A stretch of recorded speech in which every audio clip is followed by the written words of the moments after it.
Picture this. It's a beautiful day out on the water. Blue skies, sun is shining, cool breezes blowing. Everything's perfect. Until your buddy hands you one of these, a bait casting reel. Now, fishing is a lifelong skill that many use as a form of meditation or a way to get to know friends or business associates. And it can be a lot of fun, but it also can be frustrating if you don't know how to use the equipment you are given.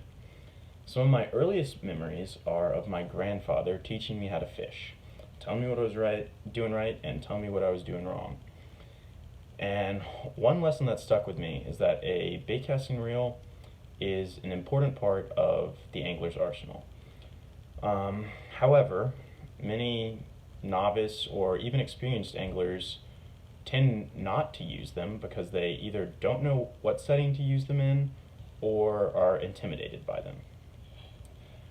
And today, I would like to tell you about the inherent advantages or disadvantages of a bait casting reel and when you might use them.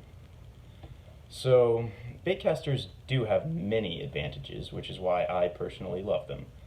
A writer at shopcarls.com says that I can cast it more accurately by controlling the spool with my thumb, which I completely agree with.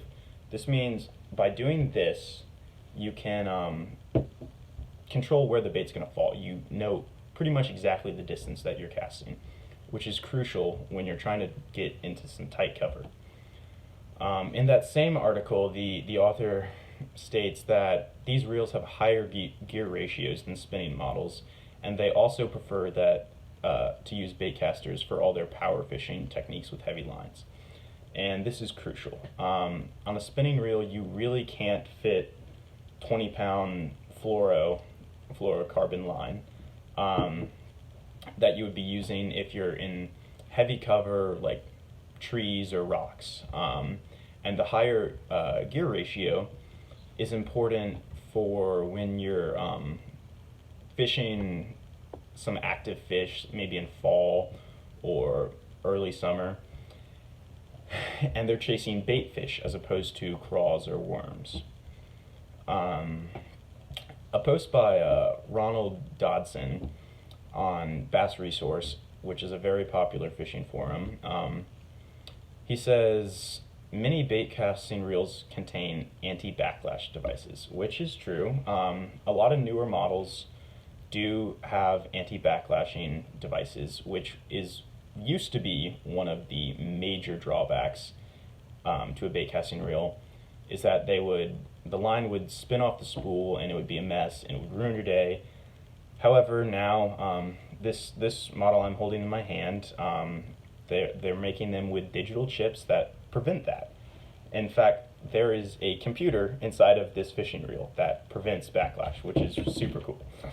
And then, however, even with all those advantages, there are some drawbacks to bait casters. They're not perfect. They have disadvantages. For example, Sam Hudson says in his article on sportsfishingmagazine.com, baitcasters, they necessitate touch and feel that is simply not required with spinning reels, which is true. It will take you a little bit of time to get to know how to use your reel.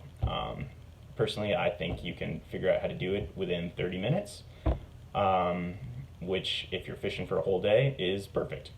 However, there's still a learning curve, and some people do take longer. Ron Brooks for Bass Pro stated that, referring to always using bait casters, he says, "This is not the case anymore, as several bass anglers can be found frequently downsizing baits using spinning gear." And so this is one of those scenarios when you would not use a bait casting reel, is when you want to use a smaller lure for really finicky fish. Maybe it's super hot or super cold and the bass just aren't biting. With light line, the friction of that is kind of inherent in this design of a reel. Light line is not going to have the weight to pull the line off the spool and cast. And typically, so because of that, you're not going to use light line on a bait caster, and you would use a spinning reel. So finesse is one instance when you would not use a bait caster. In conclusion, a bait caster, it's an essential tool in the arsenal of an angler. I've explained the advantages and disadvantages of a bait caster and given some examples when you might use them and when you wouldn't. And my experience, it took me years to learn this. Hopefully I've given you enough information that next time you're out on the water, you will feel confident when your buddy hands you a bait caster.